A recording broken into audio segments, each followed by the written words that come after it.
Salut tout le monde! Aujourd'hui je vais vous dire ce que j'ai pensé de la Eashlink X3 Mini. Donc c'est ça.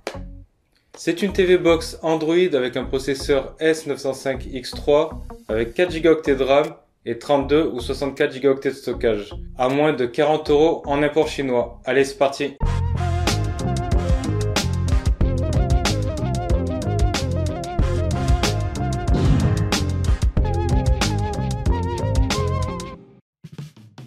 Et n'oubliez pas de vous abonner et d'activer la cloche pour ne pas rater mes prochaines vidéos. Cette X3 Mini m'a été envoyée par le site de vente en ligne Gearbest pour que j'effectue un test et je les remercie. Je vous ai mis le lien en description de la vidéo si ça vous intéresse. S'il y a une box que vous aimeriez me voir tester, n'hésitez pas à le mettre en commentaire. Je verrai ce que je peux faire. Si j'ai le temps, je testerai. Si j'ai pas le temps, je testerai pas. Si j'arrive pas à la trouver, je la testerai pas. Si je la trouve, je la testerai. Voilà. Donc on va attaquer le déballage de cette Eashlink X3 Mini. Donc c'est une TV Box qui tourne sous AM-Logic S905X3 avec 4 Go de RAM. Donc on va regarder au dos déjà, on n'a aucune information, on n'a pas d'information sur le côté, ni rien. Donc on va attaquer le déballage directement, on va pas se prendre la tête. Donc à l'intérieur, comme d'habitude, on a la box. Petite, de format carré, c'est du classique, rien d'original. Je vais pas faire semblant d'être étonné, c'est pas le cas. Je la pose sur le côté, on va voir ce qu'il y a à l'intérieur. Ça va être du classique aussi, je pense pas trop me tromper.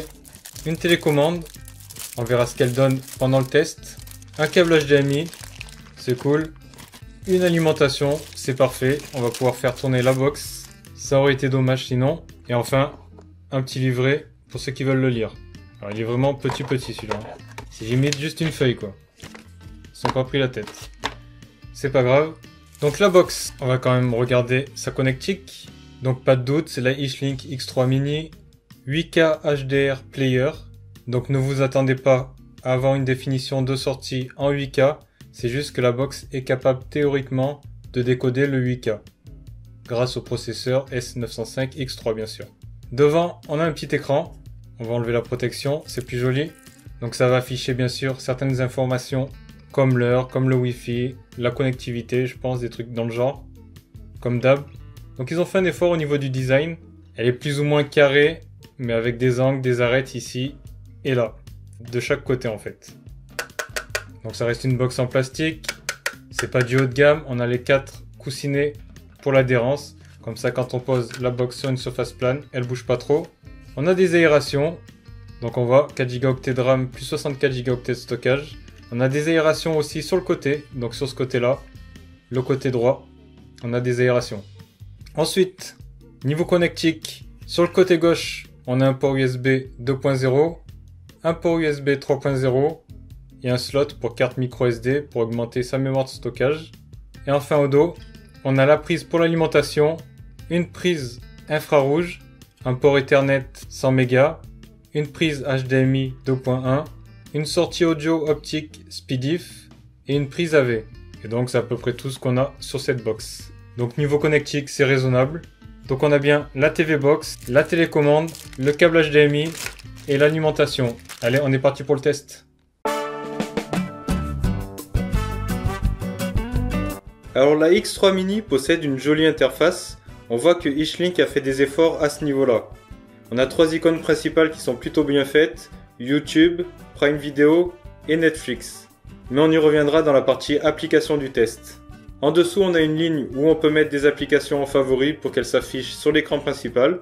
Par contre, et c'est fort dommage, il n'y a pas beaucoup de paramétrage. La box paraît assez fermée. Il y a quelques trucs aussi qui montrent que ça a été fait à la va-vite. Donc par exemple, j'ai mis la langue en français et au lieu qu'il y ait écrit application, il y a écrit applicaciones. Bon, ça va que je comprends, mais bon, c'est pas top. Mais dessus, le truc le plus dommage, franchement, c'est qu'il n'y a pas beaucoup de paramétrage. Il y a juste les classiques réglages d'image. On a le HDMI CEC quand même, mais ça va pas plus loin. Par contre aussi, il y a quelques soucis au niveau de la télécommande. Lorsque l'on navigue dans la box, il y a des sortes d'à-coups et de mini-blocages assez saoulants à force. On navigue, on pense appuyer sur le bon onglet, alors qu'en fait on est sur l'onglet d'avant, ou sur l'application d'avant. C'est dommage et ça prend la tête.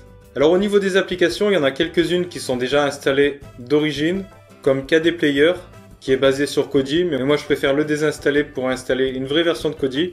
Et là on commence à comprendre qu'il y a un petit problème. J'ai l'habitude de dire pendant mes tests de Box TV pas de souci pour installer des applications à partir du Play Store. Donc ça c'est une phrase que je dis souvent.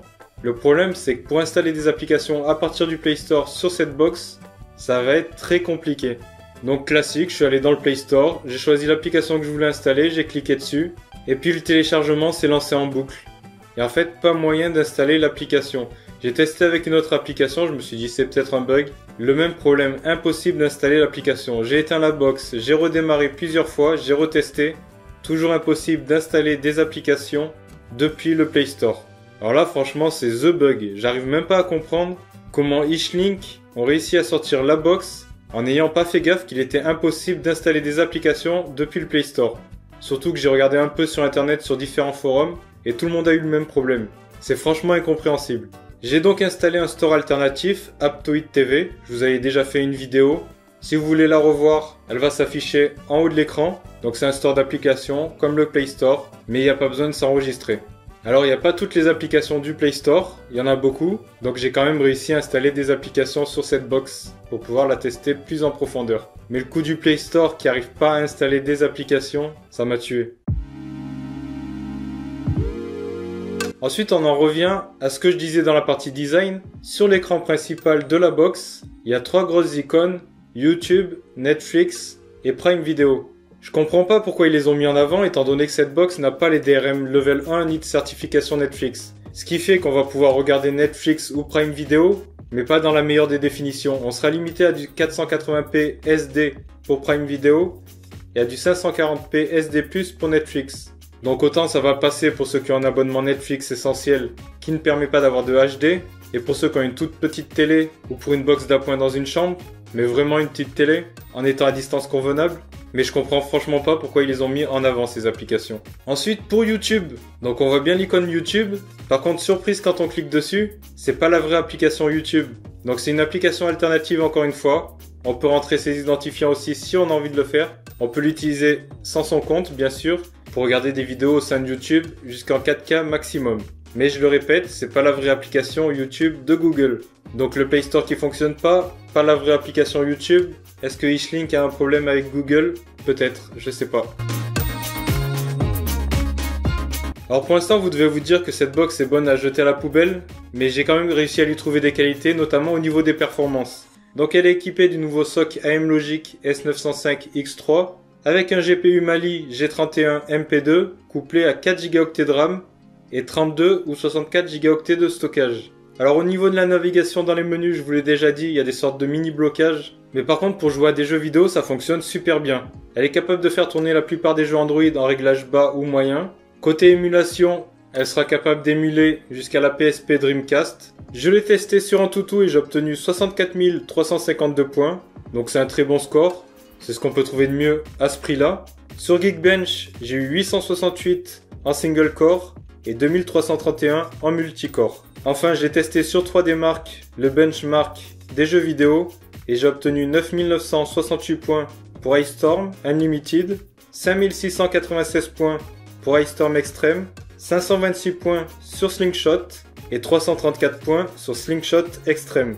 Donc c'est franchement des bons scores. Au niveau de la chauffe de l'appareil, j'ai trouvé que c'était raisonnable. Quand je faisais des sessions de 20 minutes de jeu, elle tournait autour des 69-70 degrés, pas plus. Après, le processeur S905X3 a tendance à être un peu plus chaud que le processeur d'avant, mais il est un peu plus puissant et il consomme moins.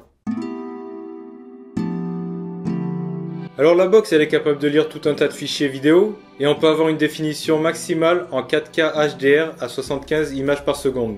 La box est théoriquement capable de décoder le 8K 24 images par seconde, mais je l'ai pas testé. Sinon j'ai testé pas mal de fichiers 4K et elle est correcte à ce niveau-là. J'ai pas eu de problème sur les fichiers 4K que j'ai lus. Je l'ai testé sur les fichiers de Medus 4K et le dernier qu'elle a réussi à me lire correctement sans lag, c'était celui encodé à 200 Mbps par seconde. Ensuite celui à 250 Mbps par seconde, il y avait quelques ralentissements. Alors personnellement j'ai pas eu de problème sur les fichiers 4K que j'ai lus, mais 200 Mbps par seconde c'est pas le mieux qu'on peut avoir. Avec ce processeur-là, en général, ça tourne entre 250 et 300.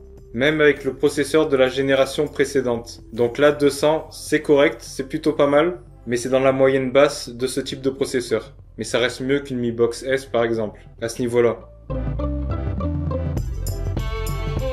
Alors la box, elle dispose d'un Wi-Fi double bande 2,4 et 5 GHz.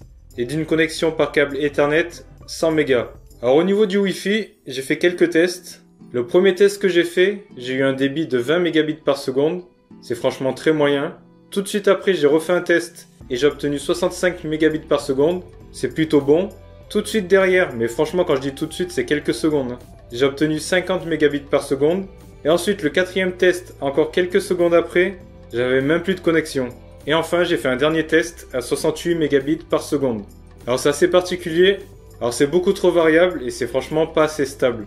Au niveau du Wi-Fi, c'est pas top. Alors en conclusion, que dire sur cette box? Malheureusement, c'est une box déjà, on peut pas installer des applications depuis le Play Store. Elle a pas que des défauts non plus, par exemple en jeu vidéo elle est plutôt très bonne, mais pour ma part je la trouve plombée par des défauts trop importants. En l'état actuel des choses, je peux pas la recommander. Voilà.